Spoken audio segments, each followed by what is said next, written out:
Assalamualaikum warahmatullahi wabarakatuh. Hai guys, di hari Rabu yang ceria ini, kalian gimana kabarnya nih? Semoga tetap dalam keadaan sehat jasmani dan rohani. Amin.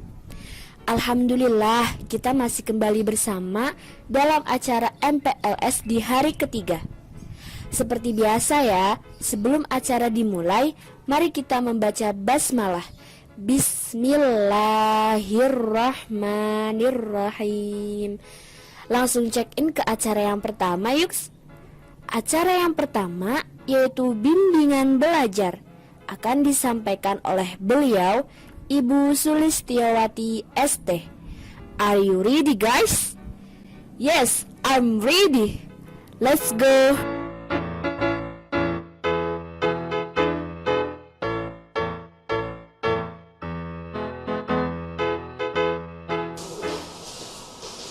Assalamualaikum warahmatullahi wabarakatuh. Apa kabar anak-anak? Ibu harap di hari ketiga MPLS ini kalian dalam keadaan baik-baik saja. Kita akan masuk materi untuk bagaimana cara belajar yang efektif. Kita lihat yang pertama, cara belajar efektif itu kita akan menggunakan pendekatan seperti apa? Nah, pendekatannya yang akan kita gunakan adalah metacognition. Kemudian pentingnya memiliki sikap dan kebiasaan belajar yang efektif dan yang efisien. Seperti apa sih? Karena pastinya kan setiap anak memiliki ritme atau irama atau cara belajar yang berbeda-beda. Nah, ketika cara belajar yang berbeda akan menghasilkan juga input yang berbeda. Nah, sekarang bagaimana cara menghasilkan belajar yang maksimal dengan cara belajar yang efektif dan efisien. Nah, apa sih itu definisi belajar yang efektif? Ya, belajar efektif itu adalah belajar yang menyenangkan, terjadwal dengan baik, kemudian tidak memakan banyak waktu, kemudian hasil yang maksimal. Nah, kalian sudah seperti itu belum? Sekarang misalnya ya, kalian belajar dalam keadaan terpaksa karena dimarahin oleh bapak ibu harus belajar, sehingga kan justru malah ketika kalian belajar dengan paksaan itu menjadi tidak menyenangkan. Ketika belajar dengan cara yang tidak menyenangkan, maka otomatis hasilnya juga tidak maksimal. Nah, mengapa siswa perlu mengambil sikap belajar yang efektif dan efisien? Karena apa? Karena akan memperoleh keberhasilan, kemudian kesempurnaan yang bagus. Kalian tentunya ingin bahwa saya ingin belajar maksimal. Ketika belajar maksimal, maka harus tadi secara terjadwal yang menyenangkan agar hasilnya juga bagus. Nah, sekarang ketika kita ada pertanyaan, mengapa sih harus terjadwal dan menyenangkan belajarnya? Tuh. Nah, karena dalam bekerja otak kita juga dipengaruhi oleh kondisi fisik badan kita. Ya, kalau kondisi fisik kita capek, kemudian maka otak kita tidak dapat bekerja dengan maksimal. Kemudian kalau otak kita tidak bekerja dengan maksimal, informasi yang kita terima itu tidak dapat disimpan dengan baik oleh ingatan kita. Kalian nanti akan gampang lupa. Ya, akibatnya informasi yang pernah kita terima tidak dapat digunakan lagi saat kita membutuhkan. Gitu. Nah, ingat ya, belajar kebut semalam itu benar-benar tidak efektif dan tidak bermanfaat bagi kalian.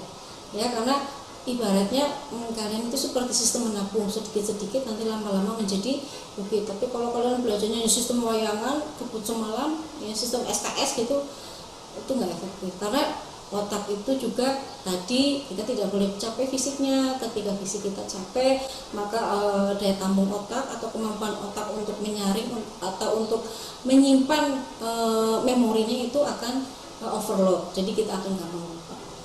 Ya. Terus apa saja yang harus diperhatikan dalam belajar efektif? Ya, perhatikan dirimu. Yang pertama, bagaimana keadaan emosimu? Ya,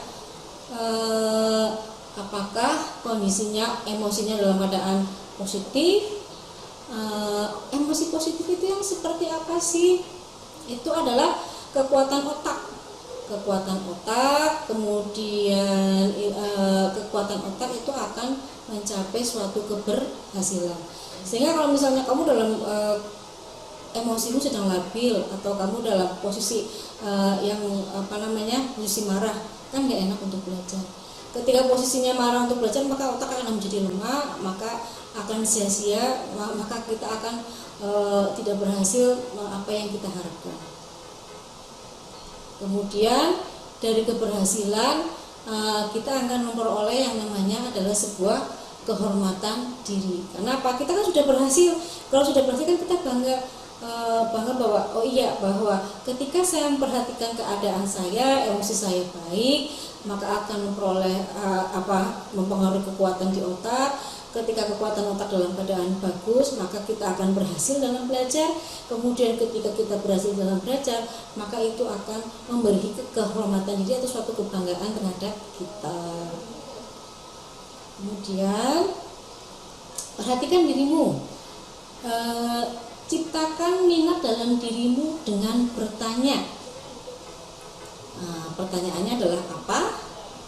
Kemudian manfaat, kemudian bagi, kemudian apa manfaat bagiku. Nah, kita ketika kamu belajar jangan membaca misalnya, perhatikan dirimu, ciptakan minat dalam dirimu dengan bertanya. Jangan ketika kamu berminat untuk hal-hal yang tidak berguna. Misalnya kamu kepo tapi untuk hal-hal yang berbau pornografi, kepo tapi hanya untuk misalnya untuk besok mabar mau game apa. Nah, itu kan berarti apa manfaat bagiku itu kurang. Kemudian perhatikan dirimu. Nah, temukan gaya belajarmu. Gaya belajarmu itu yang seperti apa? Apakah kamu suka mencoret-coret ketika bicara di telepon? Ya. Apakah kamu berbicara dengan cepat? Seperti guru-guru ini ngomong cepat. Kemudian, apakah kamu lebih suka melihat peta daripada mendengar penjelasan? Jadi itu juga penting. Kamu kan belajar biasanya kalau yang suka berhitung misalnya, otomatis nggak mungkin kan nggak pegang pulpen, nggak pegang kertas untuk para coret, kan nggak mungkin tiba-tiba kamu langsung mikir 5 kali 5 ketemunya 25. Ya itu sih pas perkalian gampang ya, tapi kalau pas kamu ketemu sistem pembagian yang menggunakan desimal kan nggak mungkin kamu nggak melakukan oret-oretan gitu. Terus apakah kamu berbicara dengan cepat? Ya memang gaya bicara orang berbeda-beda, tapi sebaiknya memang gaya bicara itu juga mempengaruhi penilaian. Kemudian apakah kamu tadi lebih suka melihat peta daripada mendengar penjelasan? Nah, ini memang setiap orang berbeda-beda. Ada yang cukup melihat saja udah mudeng, sudah lihat peta, udah tahu ini di sini. Tapi ada yang harus dijelaskan. Jadi memang setiap orang itu berbeda-beda karakternya. Kemudian masih ditemukan gaya belajarmu. Nah, apakah kamu suka berbicara sendiri ketika belajar? Apakah kamu menyukai ceramah atau seminar daripada membaca buku?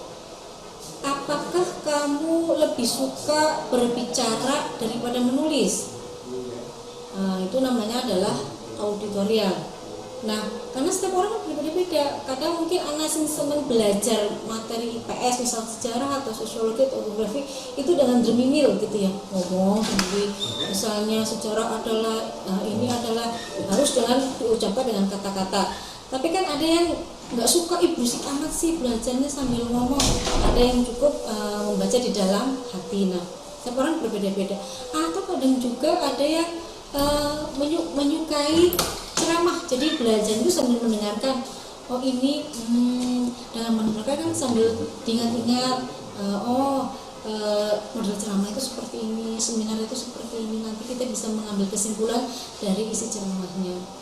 Terus apakah kamu lebih suka berbicara daripada menulis? Nah, ini juga berbeda-beda, setiap orang karakternya. Ada yang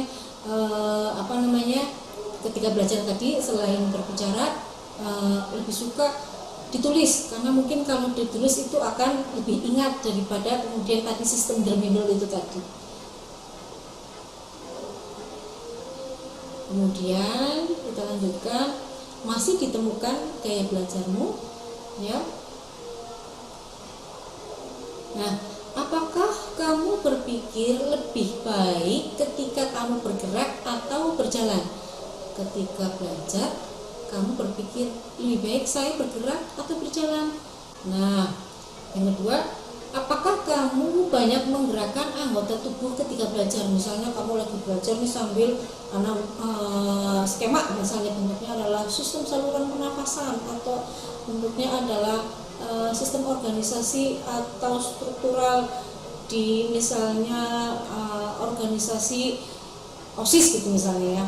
Nah itu kan biasanya secara refleks badan kita akan menggerakkan misalnya sistem pernapasan pada manusia, dimulai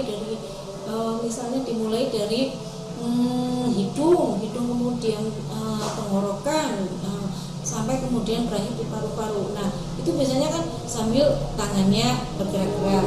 Tapi ada juga yang seperti biasa hanya di dalam hati.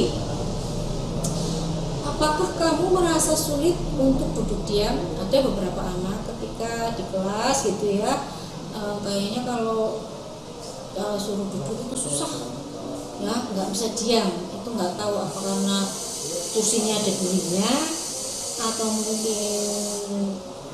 punya penyakit ambeien, saya kurang tahu. Ya, nah ini yang namanya adalah kinestetik. Jadi orang yang nggak bisa diem, bisa maunya bergerak-gerak terus ketika belajar, ini namanya adalah kinestetik, dari kata kinetik.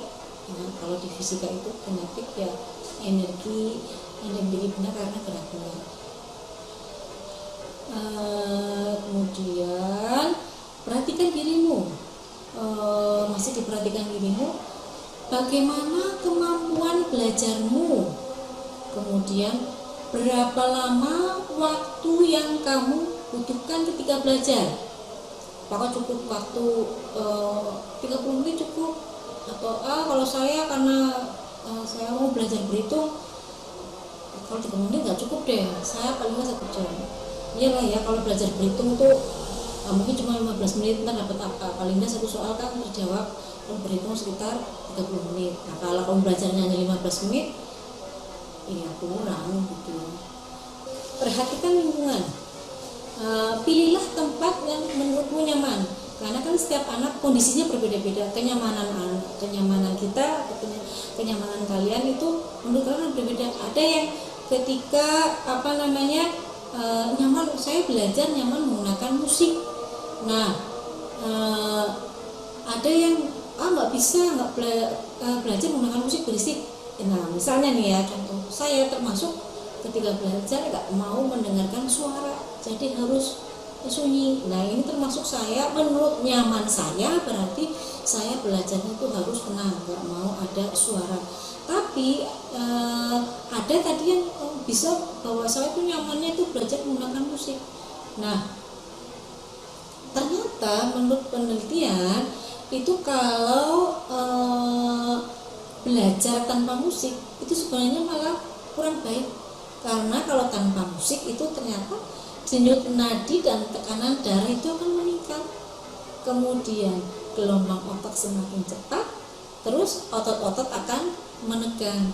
Nah justru itu nyamannya kamu di mana. Kalau ternyata memang kamu nyamannya menggunakan musik, ya itu memang lebih baik ya. Tapi karena tadi nyamannya orang itu berbeda-beda, ketika tadi saya mengatakan bahwa guru ini kurang nyaman dengan suara musik, ya memangnya begitu. Jadi kalau dengar suara musik, apa yang saya baca, apa yang saya hafalkan itu gak masuk ke otak. Nah gitu.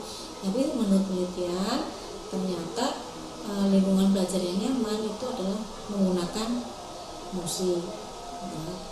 Nah berarti kalau dengan musik kan menurut penelitian itu sebaliknya. kalau menurut penelitian, kalau belajar nyaman dengan musik itu nanti denyut nadi dan tekanan darah akan menurun, gelombang otak akan melambat, kemudian otot juga akan rileks. Tapi menurut buku ini ya, tetapan bahwa ini tergantung jenis musiknya. Nah kalau misalnya kamu lagi belajar hafalin sejarah atau sosiologi, kemudian musiknya heavy metal gitu ya, kayaknya sih yang ada malah tegang. Itu kalau saya tapi sih nggak tahu juga kalau ini anak laki-laki yang senang dengan heavy metal, senang bisa belajar dengan seperti itu ya, bisa jadi karena kenyamanan orang itu berbeda-beda. Kemudian yang berikutnya, teknik apa yang kamu gunakan ketika belajar?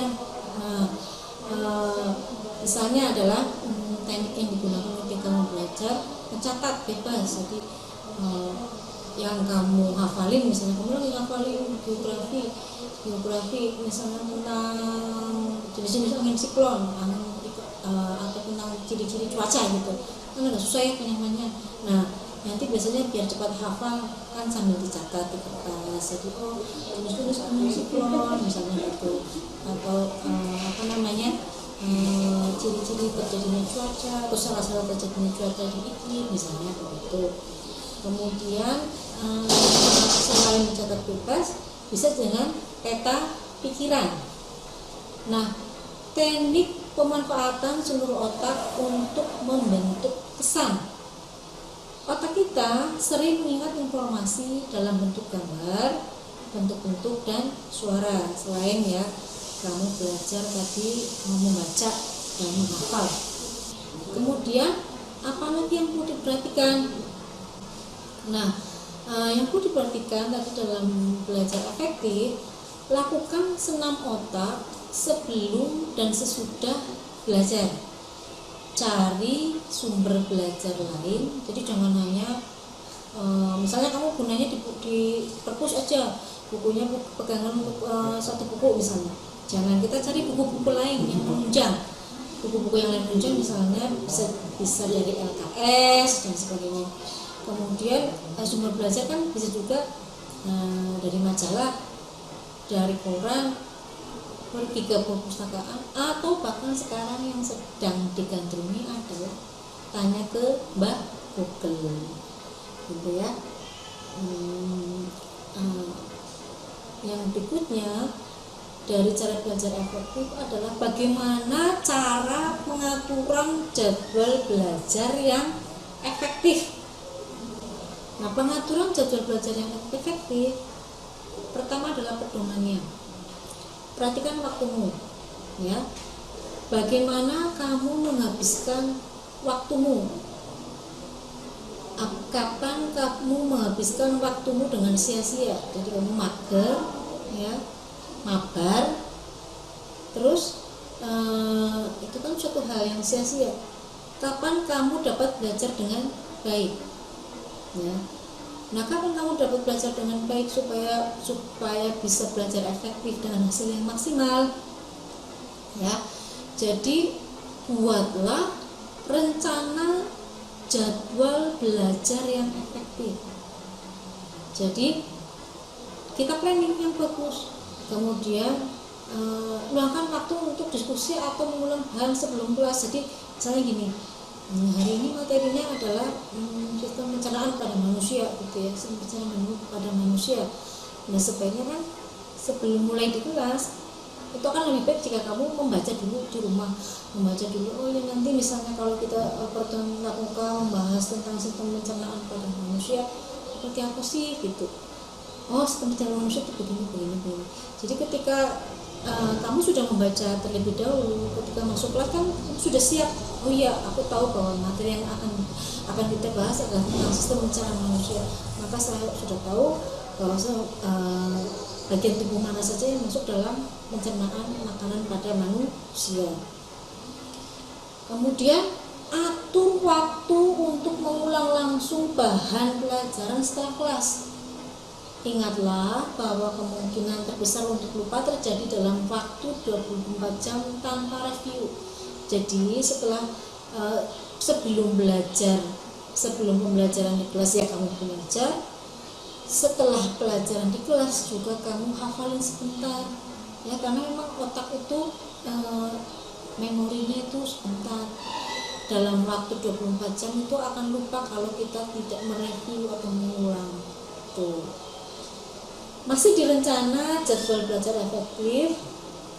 Nah, jadwalkan waktu 50 menit untuk setiap sesi belajar. Nah, waktu belajarmu berapa di rumah? Nah, kalau misalnya saya sempatnya hanya 15 menit lah, 15 menit kalau misalnya untuk hitung, tapi kan dapat apa? Satu soal kamu baru diketahui, ditanya jawab, belum sampai ke penyelesaian. Tapi kalau misalnya tadi dijadwalkan waktunya 50 menit, kamu bisa selesai sekitar 3 atau 4 soal untuk yang berhitung ya. Kalau misalnya untuk pelajaran geografi atau sosiologi atau sejarah, 50 menit sudah dapat lumayan banyak, minimal 1 lembar ya. Yang kedua adalah pilih tempat yang nyaman. Artinya tadi tidak mengganggu konsentrasi untuk belajar. Jadi nyamannya kamu untuk belajarnya di mana. Kemudian rencanakan juga deadline. Jadi misalnya gini, minggu depan tuh mau ada ulangan. Ya. Ketika minggu depan mau ulangan, jatuhnya itu di hari Sabtu misalnya. Sabtu kalau 5 hari kerja, kita kan 6 hari kerja ya, 6 hari sekolah. Maksudnya hari Sabtu. Kan otomatis berarti kamu deadline itu Jumat malam tuh sudah hafal semua, karena kan setiap hari kan tadi perannya mulai kamu belajar, sesudah di materi sampaikan juga kamu belajar. Nah kan otomatis tersimpan, kemudian dimatakan lagi di deadline. Jadi ketika nanti hari H kita mau ulangan atau mau tes, deadline kita tuh sudah terpenuhi. Oh ya, saya sudah hafal atau saya sudah mampu menguasai 2 bab sekaligus. Kemudian jadwalkan waktu belajarmu sebanyak mungkin pada pagi atau siang atau sore hari. Ya kamu misalnya pagi hari maunya jam berapa, siang bagaimana, atau kalau misalnya sore itu untuk ngaji Bu, ya berarti sore kamu nggak bisa untuk kegiatan belajar, berarti bisa ditempuh di malam hari. Kalau misalnya malam hari ngantuk Bu, ya berarti paginya. Bukan terus nggak ada alasan orang nggak bisa belajar di pagi, siang dan sore, ya tergantung niat kalau itu. Kemudian jadwalkan review bahan belajar mingguan. Kan misalnya di pelajaran fisika, kan untuk pertemuan minggu pertama misalnya kalian belajar tentang jenis-jenis besaran. Nah dalam 1 minggu itu misalnya ibu sudah selesai materi 1 bab. Nah kamu review tuh untuk materi 1 minggu untuk pelajaran fisika buku seperti apa misalnya begitu. Kemudian yang perlu kalian perhatikan adalah hati-hati, jangan sampai diperbudak oleh jadwalmu sendiri. Kamu punya target tapi merasa kamu jadinya isinya musinoto, ya enggak, itu berarti kalau kamu isinya waktunya dikejar-kejar untuk belajar, suruh belajar ya seperti diperbudak. Jadi yang santai, yang senyaman mungkin. Nah masih untuk membuat rencana belajar efektif, yang berikutnya, jawablah pertanyaan-pertanyaan berikut sebelum kamu merencanakan.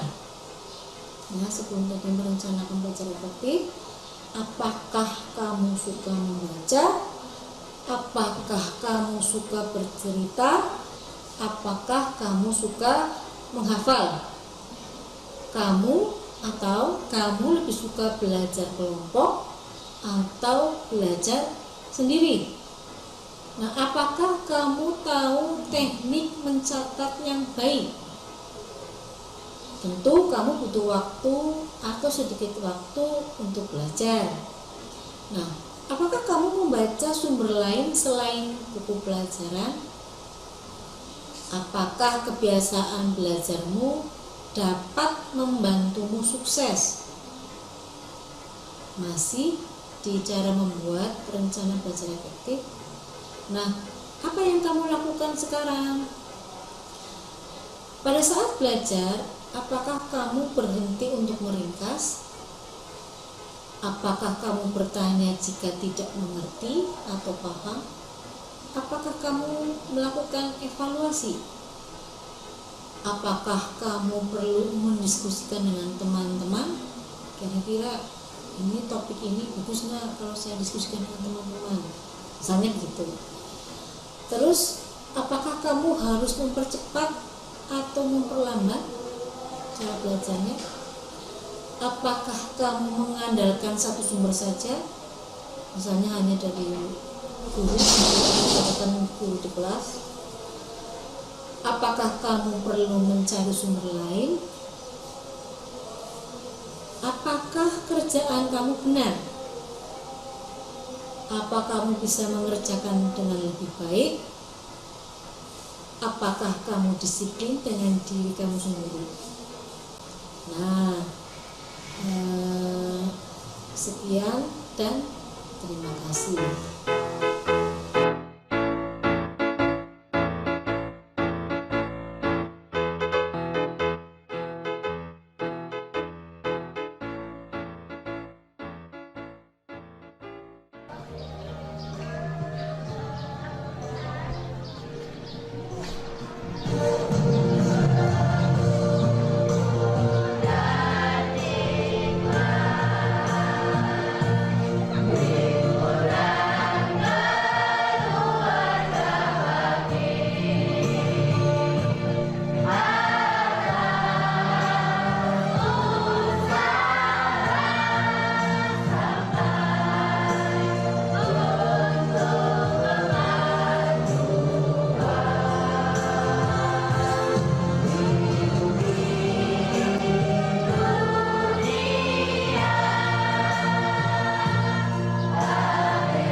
Oke guys, masih semangat nggak nih?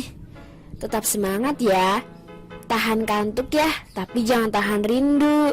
Ups, hehehehe. Ya sudah, langsung aja yuk masuk ke acara yang kedua. Materi yang kedua, pembinaan kesehatan, akan disampaikan oleh beliau, Bapak Imam Mahdi. Sudah siap? Let's go!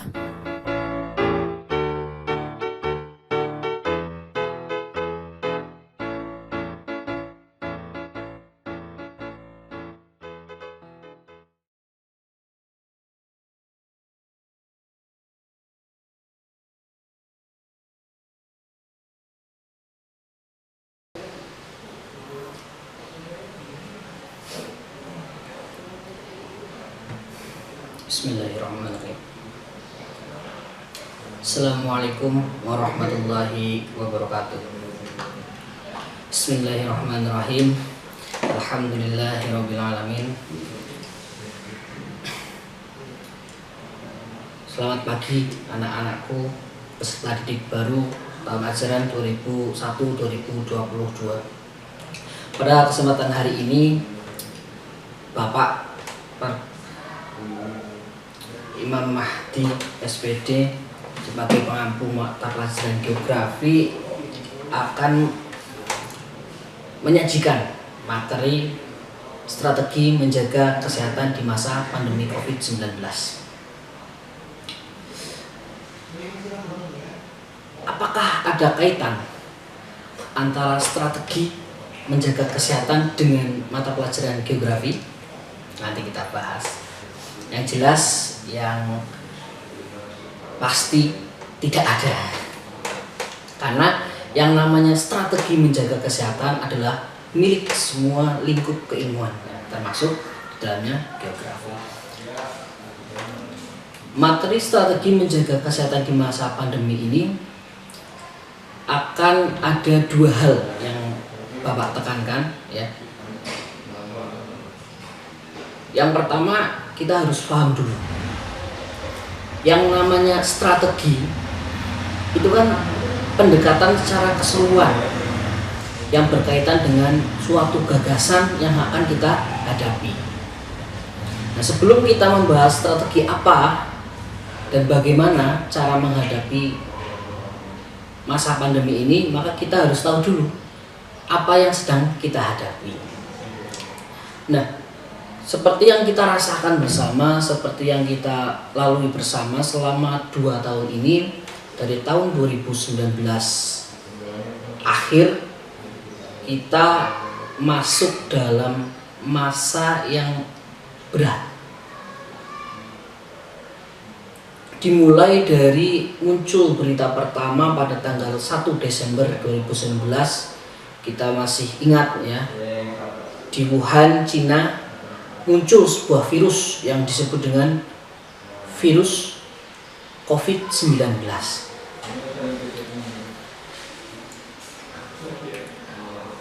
Kemudian dalam waktu kurun tidak sampai 3 bulan, virus 19 merebak ke seluruh negara. Bahkan dalam data terakhir tercatat tidak kurang dari 216 negara di seluruh dunia terjangkit oleh virus COVID-19 ini. Dan sampai saat ini untuk kasus sudah lebih dari 180 juta. Nah, pertanyaannya, kenapa kok disebut pandemi?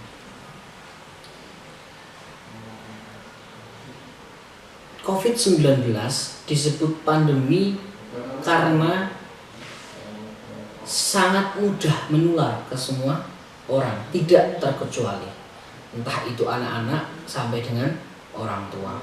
Apa itu pandemi? Menurut WHO, pandemi itu aslinya nanti dari kata yang berasal dari Yunani, sama dengan geografi. Geografi juga berasal dari 2 kata Yunani. Kalau pandemi itu berasal dari 2, pan dan demo. Pan itu artinya semua, demo itu orang. Artinya semua orang bisa terkena.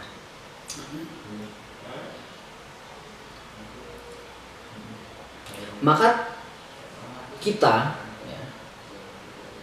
harus memiliki sebuah strategi bagaimana menjaga diri kita, kemudian menjaga saudara-saudara kita, keluarga kita, teman-teman kita, dan orang-orang terdekat kita.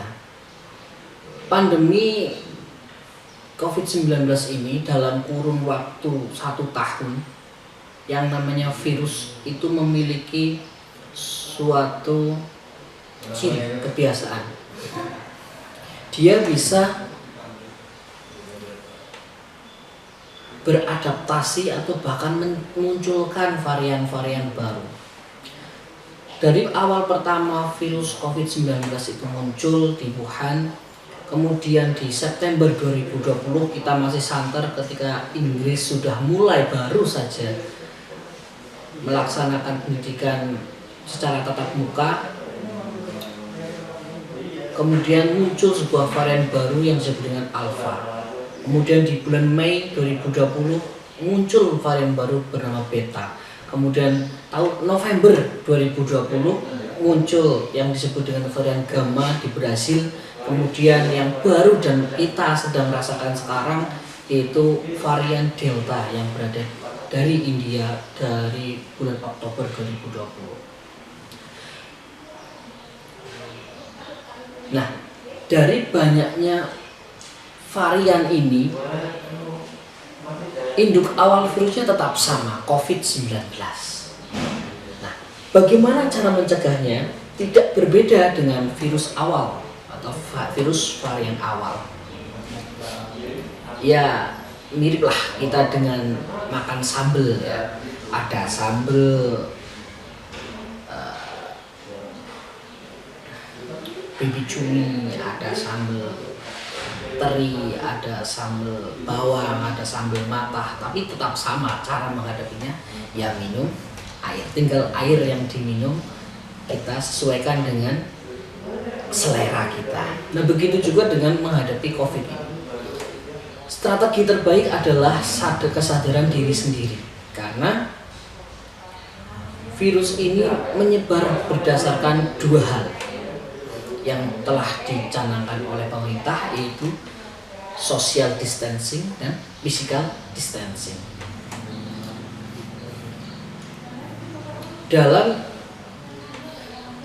perilaku hidup kita jelas berbeda dari masa-masa normal. Pada tahun 2019 awal kita masih menggunakan PHBS yang standar, artinya perilaku hidup bersih dan sehat yang biasa. Namun kemudian ketika virus masuk ke Indonesia, kita sudah menggunakan physical distancing, social distancing. Kemudian sekarang yang kita rasakan bersama yaitu PPKM darurat. Tapi cara untuk mencegahnya itu tidak berbeda dari awal sampai sekarang. Sederhana, hanya 5M. Pertama, memakai masker. Yang kedua, mencuci tangan pakai sabun dan air mengalir. Ketiga, menjaga jarak. Keempat, menjauhi kerumunan. Dan kelima, membatasi mobilitas dan interaksi. Dari 5 hal yang perlu kita terapkan, itu adalah sesuatu yang sangat simpel dan sangat mudah, karena kita sendiri yang harus melaksanakan. Maka hal pertama yang harus ditekankan dalam menghadapi pandemi yang pertama ini yaitu sadar diri untuk selalu menekankan kepada diri kita bahwa kita menjaga diri kita, menjaga keluarga, dan menjaga orang-orang sekitar. Karena memakai masker adalah kesadaran diri, mencuci tangan adalah kesadaran diri, menjaga jarak, menjauhi kerumunan, dan membatasi mobilisasi itu juga kesadaran diri. Jadi kita harus menahan. Nah, ini juga berlaku bagi anak-anak peserta didik baru yang sekarang berada di pondok pesantren. Ya misal, biasanya disambang oleh orang tua 1 minggu sekali, 1 bulan sekali. Tapi ini untuk kebaikan bersama, sampaikan kepada orang tua demi kebaikan orang tua kita juga, ya, demi kebaikan kita bersama. Ya, Pak, Bu, ngapunten, ampun disambang riyin nggih, teng griya mawon. Yang penting, iya itu uang sakunya sampai nggih. Kemudian yang kedua yang harus kita tekankan adalah kesehatan mental. Karena Dengan adanya pandemi ini, ketika kita melihat banyak sekali orang-orang yang kita kenal terjangkit, banyak sekali orang-orang yang dekat dengan kita kemudian mendahului kita, maka kita harus menjaga mental kita ya. Yang pertama, kita harus PHBS itu tadi dari diri kita sendiri, baik itu kesehatan jasmani kita. Yang kedua, kita harus tegaskan kepada mental kita. Nah, bagaimana strateginya agar mental kita tetap terjaga? Bagi anak-anakku yang berada di luar pondok, banyak hal yang harus dijaga untuk menjaga mental ini. Yang pertama apa? Yang pertama adalah batasi penggunaan media sosial. Batasi saja. Karena mau bagaimanapun, mau kita buka sosial media apapun, baik itu Facebook misal atau Instagram, itu nanti yang ada di sana hanya pemberitaan tentang pandemi ini. Kemudian yang kedua yang harus dilakukan adalah sibukkan diri dengan berbagai aktivitas ya. Kalau santri yang ada di pondok pesantren, mungkin fokuskan diri ya. Fokuskan diri untuk lebih giat lagi dalam belajar. Lebih banyakkan aktivitas, mungkin membaca ya, mengaji. Jadi dengan banyaknya aktivitas yang akan kita lakukan, kita akan memupuk mental kita, bukan melupakan ya. Karena banyaknya aktivitas, maka kita akan memiliki mental yang lebih kuat. Yang ketiga, tetap menjaga interaksi sosial. Terutama bagi anak-anakku yang masih terhalang karena PPKM darurat ini, yang belum bisa masuk ke pondok pesantren yang dituju, maka jadikanlah masa ini ya, masa pandemi ini untuk lebih kenal dengan orang-orang terdekat kita, sering berinteraksi dengan bapak ibu kita, dengan kakak kita. Kita bangun lagi interaksi sosial dengan keluarga kita dulu. Semakin intens semakin bagus. Kenapa? Karena ketika interaksi sosial kita tadi yang poin 5M yang kelima itu tidak kita batasi mobilisasi kita, bisa jadi kita menjadi perantara bagi orang-orang yang kita cintai. Maka dari itu, jaga interaksi sosial. Meskipun kita tidak keluar, tapi kita tetap berinteraksi. Bisa dengan WA, atau besok ketika kita masih menggunakan daring ya, maka ya kita jadikan sarana daring itu, kita interaksi dengan bapak ibu guru, saya intens, tidak apa-apa. Bapak guru itu senang kok kalau di WA setiap hari ya, ditanya, Pak ini nggak apa-apa, ditanyakan aja. Karena interaksi sosial yang semakin intens itu akan membangun mental kita, jadi tidak terasa bahwa kita itu jauh. Nah, kemudian yang keempat, tetap kembali ke PHBS yang poin pertama, yaitu jaga kesehatan tubuh dengan baik. Nah, ada beberapa hal yang bisa dilakukan untuk menjaga kesehatan tubuh dengan baik. Yang pertama, tetap jangan lupa untuk makan. Karena bagaimanapun menjaga kesehatan tubuh yang paling mudah adalah makan pada waktu yang tepat ya.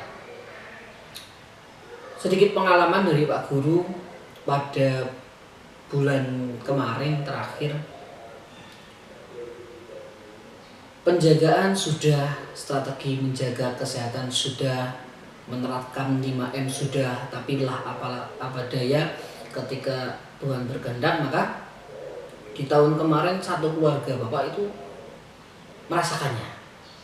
Dan cara termudah untuk melaluinya apa yang sudah Bapak sampaikan. Yang pertama, terapkan 5M dan jangan pernah lupakan dimanapun berada, physical distancing, social distancing lakukan. Selalu pakai masker jika harus keluar ya. Cuci tangan sebelum masuk. Syukur kalau kalian pergi ke tempat yang lebih jauh, jangan masuk rumah dulu. Jangan masuk rumah langsung ke kamar mandi, mandi, cuci, ganti baju, baru bertemu bapak, ibu, cium tangan bapak, cium tangan ibu, setelah semua pakaian yang telah dikeluarkan dari luar dilepaskan. Nah, yang ketiga, ketika di luar tetap jaga jarak dan jauhi kerumunan. Nah, bagaimana kalau seperti Pak Guru? Nah, setelah terjangkit, ya, maka ada beberapa hal yang bisa dilakukan. Yang pertama, tetap tenang. Yang kedua, selalu optimis, ya, bahwa pasti akan berlalu. Nah, yang ketiga, makan yang banyak, terutama yang enak. Karena dengan itu maka imun di dalam tubuh kita akan kembali baik dan pasti akan cepat berakhir. Ya. Mungkin itu dalam strategi menjaga kesehatan kita di dalam masa pandemi. Ada dua hal. Yang pertama adalah PHBS, ya, perilaku hidup bersih dan sehat. Terutama kita harus menjalankan physical distancing dan social distancing, dan terapkan 5M, memakai masker, mencuci tangan, menjaga jarak, jauhi kerumunan, dan batasi mobilitas. Dan yang kedua, poin kedua yaitu menjaga kesehatan mental. Yang pertama, tidak usah kita terlalu banyak membuka media sosial, kita batasi saja. Yang kedua, sibukkan diri dengan aktivitas yang baik, terutama bermunajat kepada Allah Subhanahu wa Ta'ala agar pandemi ini cepat berakhir. Yang ketiga, tetap jaga interaksi. Meskipun kita di rumah, kita tidak pernah bertemu tatap muka, tapi kita harus tetap jaga interaksi. Dan keempat, jaga kesehatan tubuh dengan baik agar kita semua cepat melalui masa pandemi ini sehingga kita bisa normal kembali. Karena ketika kita melakukan apa yang dianjurkan oleh pemerintah, maka pandemi ini bisa lebih cepat untuk berakhir. Yang namanya virus, ketika inang sudah tidak ada, ketika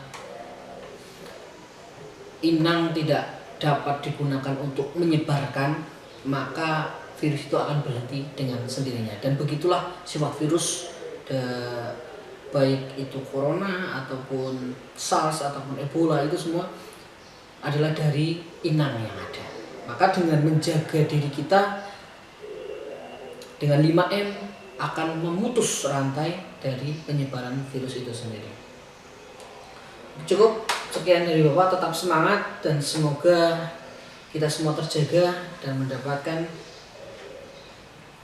syafaat sehingga selalu berada pada kondisi yang sehat, baik diri kita sendiri, keluarga, atau orang-orang tercinta. Cukup sekian dari Bapak. Assalamualaikum warahmatullahi wabarakatuh.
Alhamdulillah, kita semua sudah sampai di penghujung acara di hari Rabu. Semoga kedua materi tadi bisa diambil pelajarannya ya guys. Amin. Tetap siapkan diri untuk hari esok ya. Stay safe and stay healthy guys. Tetap semangat raih prestasi, gapai cita-cita bersama SMA Bakti 1 Kesugihan. Thank you guys. Wassalamualaikum warahmatullahi wabarakatuh.